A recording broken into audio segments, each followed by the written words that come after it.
Eu estava pregando, Marcelo, nos Estados Unidos da América, há uns 25 anos atrás, Eudes. E o pastor que me hospedou me disse: você já ouviu falar do pastor Benny Hinn? Eu disse: de longe. Ele falou: ele vai estar aqui hoje no estádio. Quer ir lá? E eu disse: eu quero. Eu queria ouvir o maior pregador do mundo. Conseguimos um lugar na plataforma de honra. Ficamos assim do lado direito, sentados pastores, centenas de pastores. E tinha 2 padres sentados, de batina e tudo. Atrás um grande coral. Um estádio com umas 30, 40 mil pessoas. O pessoal estava cantando. Quando o pastor Benny Hinn chegou, todos ficaram de pé, aplaudiram. Eu já me ajeitei na cadeira, peguei uma caneta e um papel. O irmão do meu lado estava traduzindo, disse: vai falando aí. Que ele fala: eu quero anotar, o maior pregador do mundo. Ao invés de ele pregar, ele olhou para a igreja e começou a falar assim: Beto, eu vou falar, você me traduz aí. Ele olhou para a igreja e disse assim: brothers and sisters, irmãos e irmãs, I'm so tired. Eu estou tão cansado. I need some rest now. Eu preciso descansar agora. Ele foi para pregar e falou que estava cansado e precisava descansar.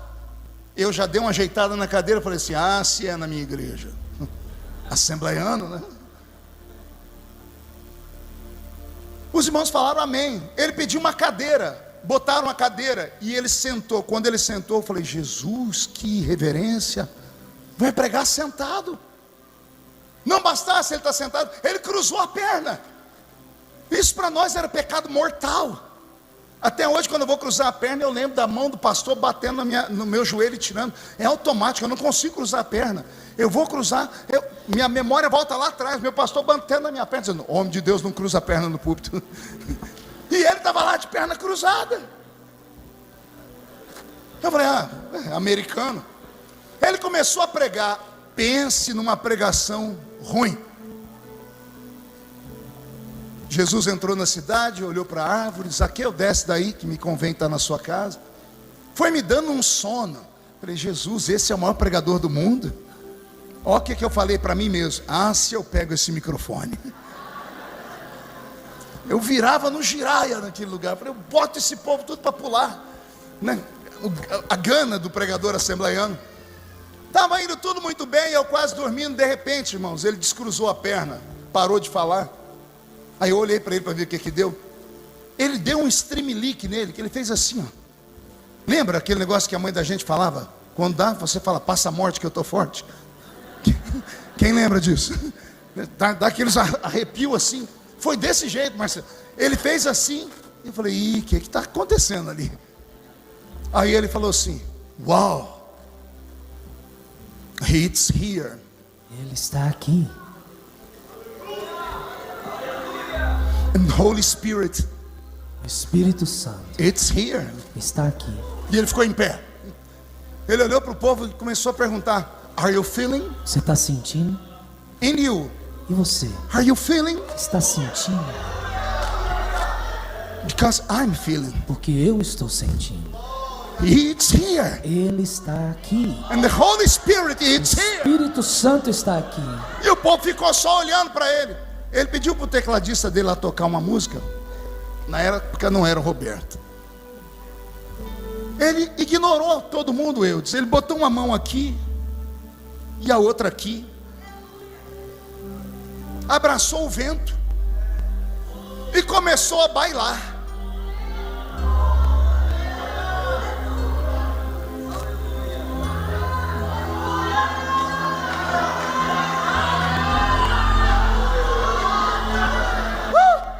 Ele dançou.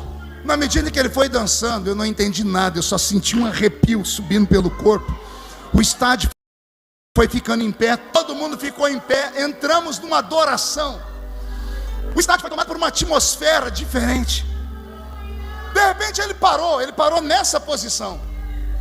Ele estendeu uma mão para cá e a outra para cá. Nessa época ele estava sendo perseguido nos Estados Unidos porque falava que ele soprava. Então ele parou de soprar. Então ele estendeu a mão para cá, a outra para cá e disse: Holy Spirit, Espírito Santo, touch Toque Touch the people. as pessoas. Now. Agora. Touch. Toca. Touch. Toca. Touch the people. Toca as pessoas. Touch the people now. Agora. Irmãos, pense no Apocalipse. 40 mil pessoas caindo no chão. Efeito dominó. O estádio inteiro. O coral inteiro. Os pastores caídos no chão. Quando eu dei por mim, eu estava caído no chão também. Quando eu percebi que eu estava no chão, eu falei, meu Deus, estou endemoniado. É porque para nós assembleianos, só caía se fosse endemoniado. Eu comecei a falar, sai de mim, sai de mim. Tentei ficar em pé, minhas pernas não obedeceram. Me arrastei para a cadeira e sentei na cadeira e fiquei vendo pastores rolando em cima do púlpito, o estádio tomado numa coisa que eu nunca tinha visto na vida. Uma fila se formando lá do púlpito, Marcelo, com uma muleta levantada para cima, cadeira de roda para cima. Falei, o que é isso, meu Deus? O que está acontecendo aqui? Pastor Benihim com as duas mãos para cima, adorando a Deus. Um dos padres estava caído no chão, se arrastou e agarrou a perna dele. Quando agarrou a perna dele, ele parou, ele olhou e começou, What happened? O que está acontecendo? What O que happened? está acontecendo? E o padre disse para ele, eu estava perto, eu escutei, eu quero ser como o senhor. Eu quero isso. Pastor Benihim olhou para ele muito sério e disse, This is possible, Isto é possível. but Mas change your life. mude sua vida. Change your life. Mude sua vida. Change your life. Mude sua vida. Um padre olhou para o outro, tiraram a batina, arrancaram os terços e disseram, queremos isso. Pastor Benihim mandou botar eles em pé. Ele derrubou esses homens umas 30 vezes. Ele orava, eles caíam, mandava os assessores depois em pé. Isso, eu acho que era para descarregar, né? Era para expulsar tudo que não era ruim. Depois, umas 30 vezes, o pastor Benihim disse, estenda a mão para o povo e ore pelo povo. E os padres levantaram a mão. Eles levantaram a mão, o povo caía para o chão. Eles olhavam para a mão. Eles estendiam a mão, o povo caía para o chão. Eles olhavam para a mão e perguntaram, o que é isso? O pastor Benihim disse, é o meu amigo, é o Espírito Santo. Ele está aqui. Eu disse, naquela noite eu não dormi direito. Eu rolava na cama de um lado para o outro. Eu disse, Deus, o que é isso? O que foi que eu vi aqui? Um homem de carne e osso como eu, mesma matéria que a minha. O que é que ele tem que eu não tenho? E o Senhor falou comigo, Ele me conhece na intimidade. Acordei de manhã, falei com o irmão, ele disse, ó, tem um livro aqui da vida desse homem, Bom Dia Espírito Santo. Eu comi aquele livro, eu devorei o livro. No livro ele conta que ele era um menino gago, tão gago que a família não tinha paciência de conversar com ele. Ele não tinha amigos, com exceção de um único que tinha paciência de conversar com ele. E esse amigo convidou ele para ir no estado da Pensilvânia, para um culto na cidadezinha de Pittsburgh.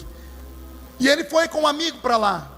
Chegou lá às 5 da manhã, entrou numa fila imensa. Às 6 horas da manhã, abriu a porta do teatro. Entrou uma multidão. Ele disse que ele ficou em pé no meio do povo, que se ele levantasse a mão, ele não ia conseguir baixar mais. Começaram a tocar uma música. E entrou o pregador daquele dia. Mulheres, escutem. O pregador daquele dia era uma mulher, a senhorita Kathryn Kuhlman, uma ruiva de 1,90 m, olhos azuis, que estava pregando no teatro da cidade, porque as igrejas fecharam as portas para ela. Ela anunciava que está no lugar, as pessoas iam para onde ela estivesse. A senhorita Kuhlman foi a única mulher da história do mundo que parou a cidade de Las Vegas, a cidade do pecado, a Sin City. Os cassinos fecharam uma única noite na história para irem ver essa mulher pregar. 100 paralíticos andaram em uma noite. Ela não era pregadora como eu, de gritar, de fazer e acontecer. Ela só orava. Ela só levava as pessoas à reflexão de que o Espírito Santo não era uma coisa, de que ele estava ali, e as pessoas precisavam falar com ele, precisavam tocar nele, precisavam ser tocadas por ele, precisavam manter uma comunhão com ele. Ele disse que em certo momento ela parou, ela debruçou sobre o púlpito e olhou para as pessoas e disse: não machuquem o meu amigo, não entristeçam o Espírito Santo, não desprezem ele, porque ele está aqui. E ele disse que nesse momento uma energia entrou dentro daquele lugar, que o corpo dele ficou eletrizado, e ele começou a ver as pessoas serem curadas, pessoas levantando amuletas, paralíticos levantando cadeiras de roda, mudos falando, e foi uma coisa absurda. Ele voltou para casa com um amigo dele naquele dia. Ele disse que os dois não conseguiam falar um com o outro, estavam assustados, como eu fiquei no culto dele. Naquela noite, ele dormia num quarto com o irmão dele, ele ficava no andar de cima da beliche. Ele disse que ele dormiu pensando em tudo que a senhorita Kuhlman havia falado sobre o Espírito Santo ser uma pessoa. Quando ele acordou de manhã, ele sentou na cama, antes de sair ele lembrou, e ele disse: vamos ver se funciona. E gaguejando ele disse: good morning, Holy Spirit. Bom dia, Espírito Santo. E ele pulou da cama. Ele ficou 8 horas caído no chão, não conseguia levantar. Ele falou que o quarto ficou denso, um poder, uma energia, o corpo dele era como se estivesse ligado em uma tomada de 220. Ele disse que 8 horas depois ele se levantou, conseguiu abrir a porta do quarto. A mãe dele estava passando um aspirador de pó. Ele passou perto dela, ela foi jogada para um canto, e ela olhou para ele e disse: o que é isso? E ele disse: é o meu amigo. Só que agora ele não gaguejava mais, porque Jesus curou ele na mesma hora. Ele está aqui.